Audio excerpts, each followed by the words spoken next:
Boa tarde. Estamos mais uma vez aqui na nossa live das 14 horas com os temáticos. O nosso tema, a Bíblia Sagrada, como ela chegou até nós. Como de sempre, vamos à nossa recapitulação. A semana passada nós falamos a respeito da definição de canonicidade, como ela se dá. A canonicidade vem da palavra cânon, que veio do grego, canon, que também veio de uma raiz hebraica chamada cané. Cané, cânon, cânon para nós. Canonicidade e inspiração. A inspiração é um modo de Deus se mostrar ao ser humano. Então ele vai inspirar pessoas. E essa inspiração profética fez com que os profetas escrevessem textos, e esses textos foram aceitos, e a partir disso tornou-se então textos canônicos. Canonicidade e inspiração. Vamos ao capítulo de hoje. Hoje estaremos falando a respeito dos princípios de canonicidade. Como vamos saber se um texto sagrado ele passa a ser canônico ou não? Então, alguns princípios. Nós vamos ver quais são esses princípios hoje. Bom, os princípios de canonicidade, eles são cinco. A autoridade que o texto tem, se esse texto ele provém mesmo de Deus, ou sim ou não. A autoria profética, quem escreveu o texto era realmente um profeta enviado de Deus? Confiabilidade, esse texto ele foi aceito às primeiras pessoas a quem o texto foi dirigido? Vamos ver. Natureza e dinâmica. O texto ele tem essa dinâmica de transformar a vida do leitor que o lê? E o último, a aceitação. Esse texto ele foi aceito pelos demais povos? Boa pergunta.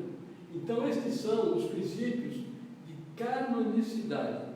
Por que o texto entrou no cânon sagrado? Porque ele passou por esses cinco princípios. E nós vamos ver princípio a partir de agora. Primeiro princípio, o princípio da autoridade. O texto que nós temos aqui é Isaías 48, no verso 17. O texto diz o seguinte: assim diz o Senhor, o teu Redentor, o Santo de Israel, eu sou o Senhor teu Deus, que te ensina o que é útil e te guia pelo caminho em que deves andar. A autoridade é essa, assim diz o Senhor, é Deus quem está dizendo isso. Então a autoridade aqui é a autoridade divina. Deus está dizendo no texto o ensino pelo qual o povo precisa passar e também o caminho pelo qual ele deve seguir. Então, dentro destas particularidades, nós vamos ver que o texto ele tem uma autoridade, porque essa autoridade provém de Deus. Dois outros textos. Juízes capítulo 6, verso 8. Assim diz Jeová, ou Deus, ou Senhor, Deus de Israel: eu vos fiz subir do Egito, eu vos tirei da casa da servidão. Livro de Juízes. Por que esse livro de Juízes foi inserido no cânon? Vemos lá a autoridade, porque assim diz Jeová, o Deus de Israel.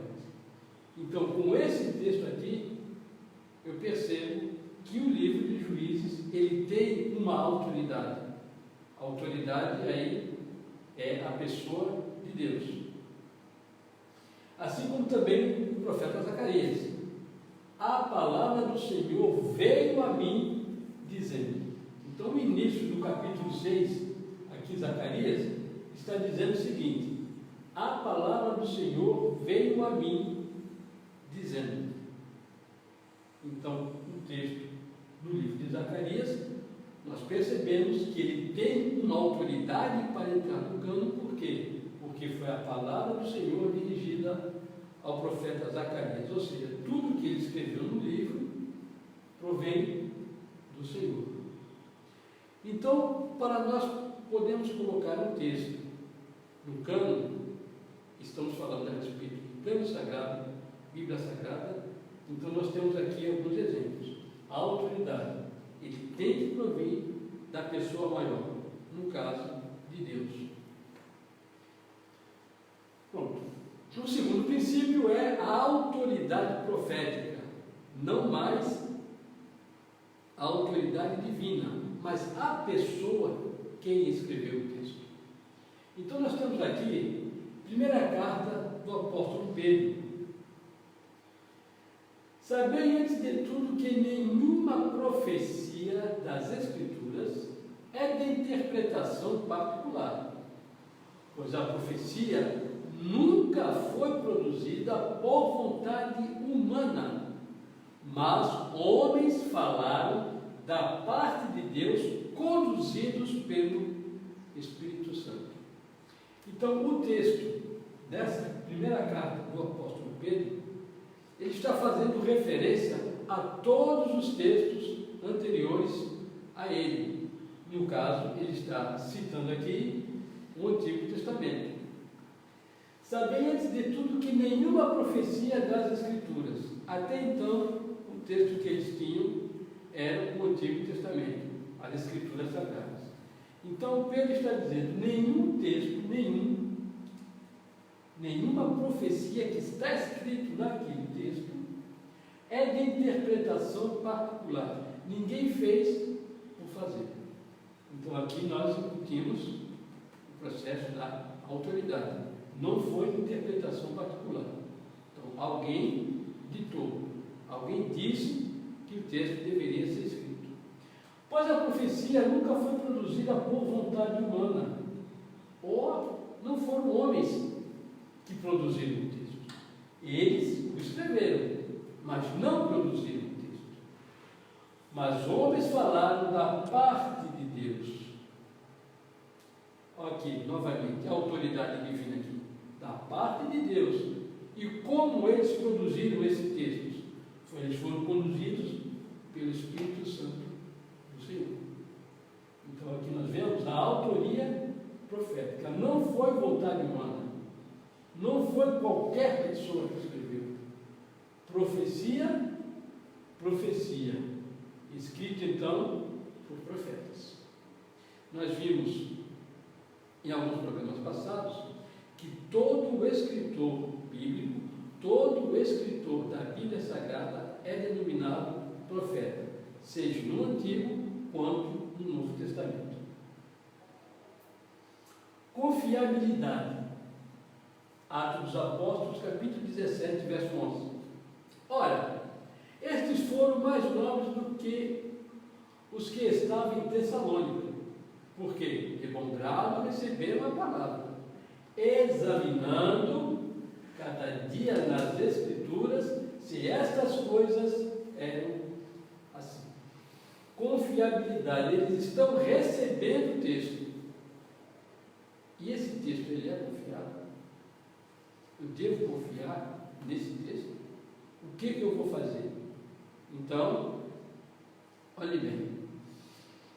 As pessoas de Tessalônica, da cidade grega de Tessalônica, eles tinham o hábito de procurar alguma coisa, de saber se aquele texto é realmente verídico ou não é.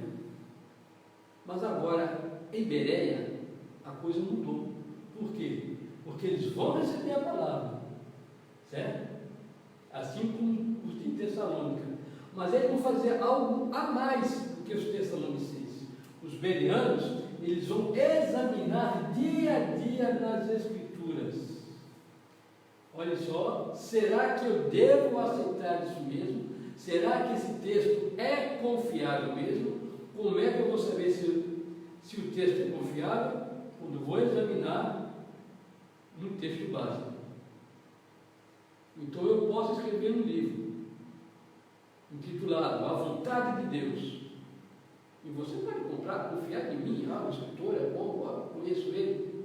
Mas será que aquele texto que eu escrevi está baseado realmente no texto básico, que é a Bíblia? Então eu preciso examinar a Bíblia, preciso examinar o texto base, para saber se aquele outro escrito, ele é confiável ou não.